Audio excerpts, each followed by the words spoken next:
On Beatty, it's all on red in front. Beatty's coming though. Beatty on the outside reaches, the lead extends. The stablemate is charging home. One last resort, but it's Beatty. Beatty too good for one last resort. All on red. Their third home. Well, that was the win of what looks to be a pretty handy 2-year-old, Alex, that we can continue to follow moving forward from the weekend as well in Beatty. And it was a big day for the Casey team as well with Angel undercover. They bookended the program, taking out the first and the last. And Memory Parade certainly held her own as well in the Lucky Grey. And we're very lucky to have Sean Casey joining us on the program for a chat this afternoon. Sean, good afternoon to you. Thanks for your time and congratulations on what I'm sure was a terrific day for you and your team on the weekend. Yeah, hi Alex. Hi Ronnie. Yeah, it's a really good day. Yeah, great to get a few skins early towards the carnival.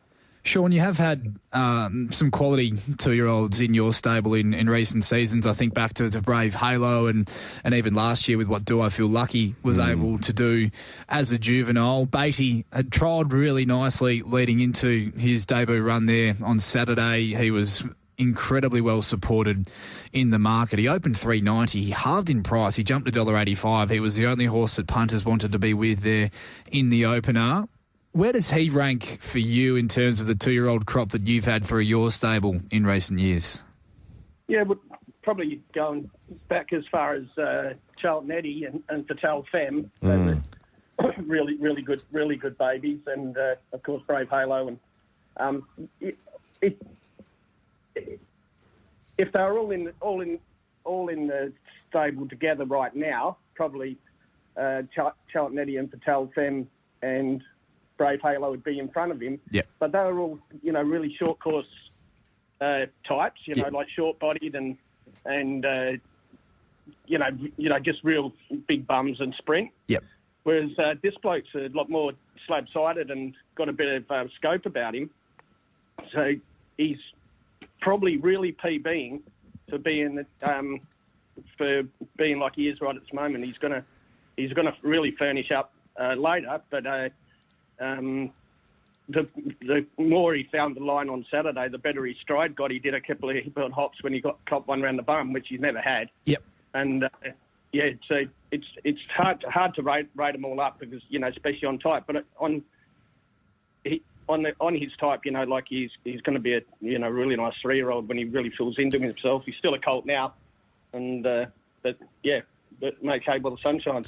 Yeah, 100%. It did look as though he had obviously first time to the races, still inexperienced Sean. He had a bit of a wobble around the bend and maybe hit a bit of a flat spot over the 1,100 metres. But as you rightly pointed out, once Willie Pike got busy on him, he was only hitting overdrive and really hitting top gear very late in that race. Yeah, which,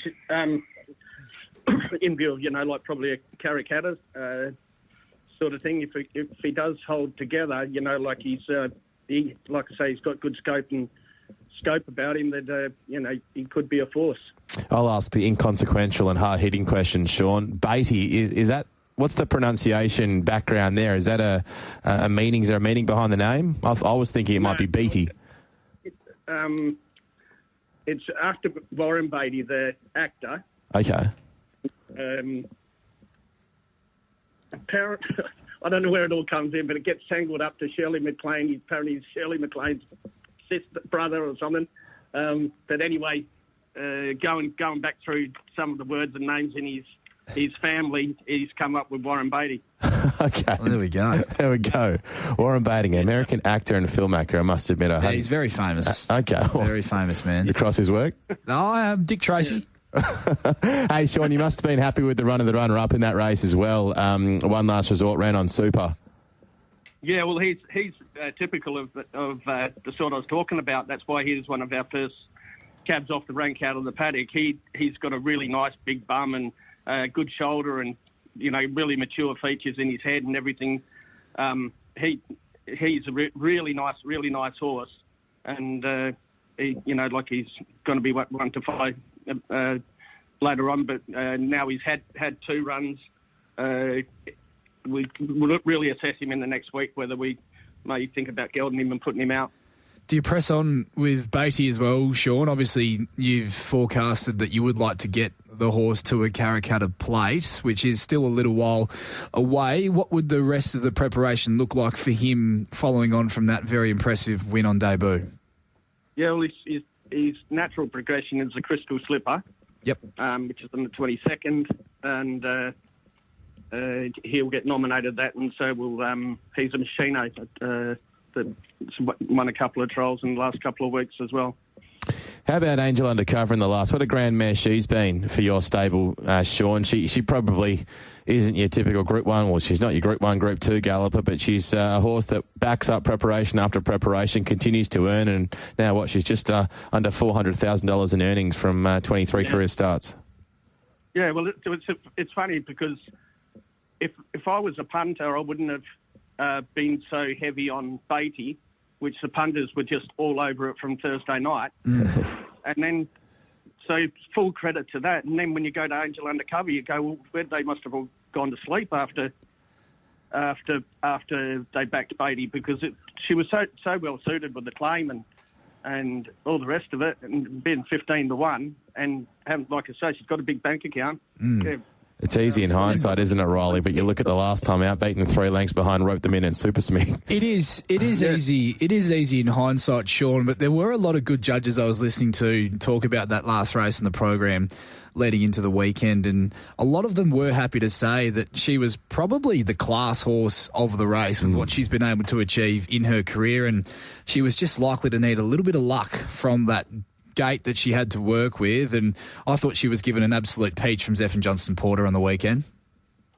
Yeah, he did do a good job. Using hindsight, I had foresight and thought it could win, and Muggins never backed him as well.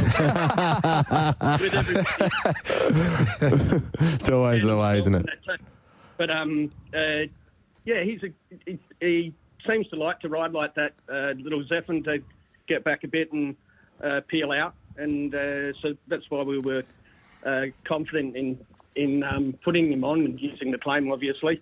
But yeah, she can really rattle the last couple of furlongs when she lets down.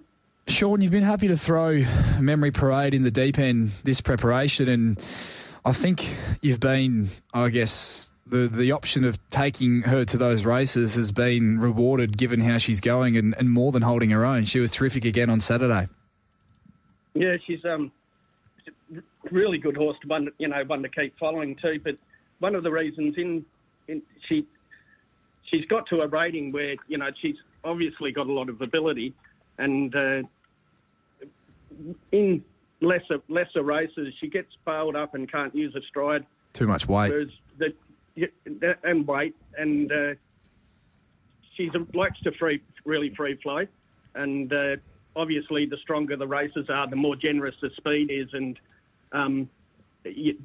so she probably doesn't look greatly placed, but she's well suited while she's in them. And the other day, she proved when she let down, she really found the line well, and full credit to the winner though. But she's one of those horses that could probably, certainly not in the same class as Dom to Shoot, but one that you'd never leave out, that could pop its head in front one day. Where do you look to progress to with her? Well, I was talking to Chris this morning and at the trials, and he was very keen on her going to the scale over 21. So at the moment we'll load that as the idea. And work it out from there. En route to a Perth Cup tilt potentially, if all goes well. Yeah, she's definitely got the stamina, and she's got she's great heart rate, great breathing, and she's sound. And she's a nice long-bodied horse and doesn't carry a lot of score fat. So she's the right type. Yeah. Her rating is, which you made mention of, Sean, it is quite incredible given.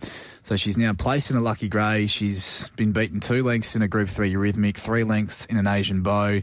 She was unlucky not to have beaten home Watch Me Rock, placing behind him twice last preparation. And the last time she won a race, Alex, was in Graduation Company. And she's holding her own in Group Company of racing now. So as you mentioned, she is now a little bit awkwardly placed at that rating where you have to keep having a throw at the stumps, Sean, in these bigger races with more quality horses.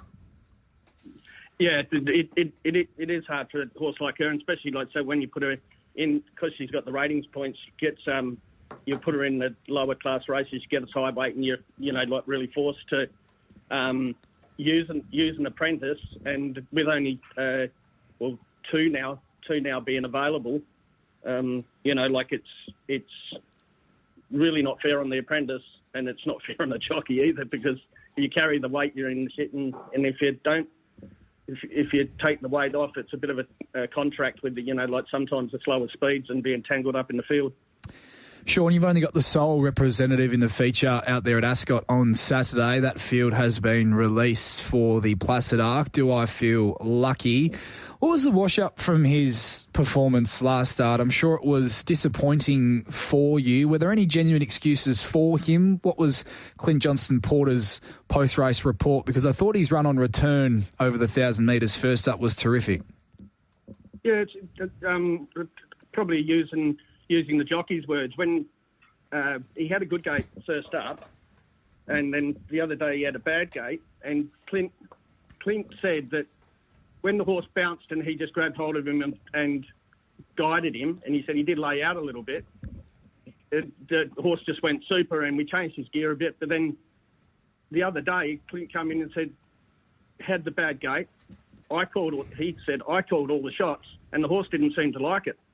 He said, like you say, he just has to speed through his gear. So he said, riding it again, he'd still keep all the same gear on, but not be so aggressive on him for the first furlong, and he said he'd probably show more speed than what he did. So that was Clint's, don't drop the horse off. Yeah. That was his version of the race, if it makes any sense. But I do understand what you're saying. He jumped with a fly first up, and then the other day we urged him a bit and must have just wrong-footed him a bit. Okay, there we go. Interesting information there. Pinjarra's only a couple of minutes away, or just under. Get your bets on there. Very quickly, yep. Sean, if we can, before we let you go, a couple of updates. What's the latest with one of the best maidens in the state, Aberdeen Flyer? Last time we saw this, Galloper went stride for stride to the line with King of Light. Where is he at? Yeah, no, he's he's in full work. He had a slight operation to just do a bit of cosmetic surgery on one of his joints. Nothing horrible. He'd say he needed time off to pre and post for that. But yeah, he's come back. He looks great. He's working really great, and he's going on his sparring partner with the King of Light early in the season. We're really looking forward to him coming back. How far away from a trial would he be? Does he have a target race? He's probably 5 weeks, and not a target. No, we've probably missed the boat on the carnival for him. Do we see Hanchy or Twain's Angel this weekend? Yeah, Hanchy and Twain's Angel's been nominated for the Colonel Reeves with Hanchy, but Hanchy would be more than likely be a certain starter. Yep. And yes, and Twain's Angel, she's going really good, and Angel Undercover might be nominated again in the Bob Peters and the Jungle Mist. Hey, Sean, thank you so much for your time. It's always great having a chat, mate. Best of luck this weekend and going forward over the Pinnacles. Thanks, Sean. Okay, thanks again, guys. Thank you. Bye. Thanks, Sean.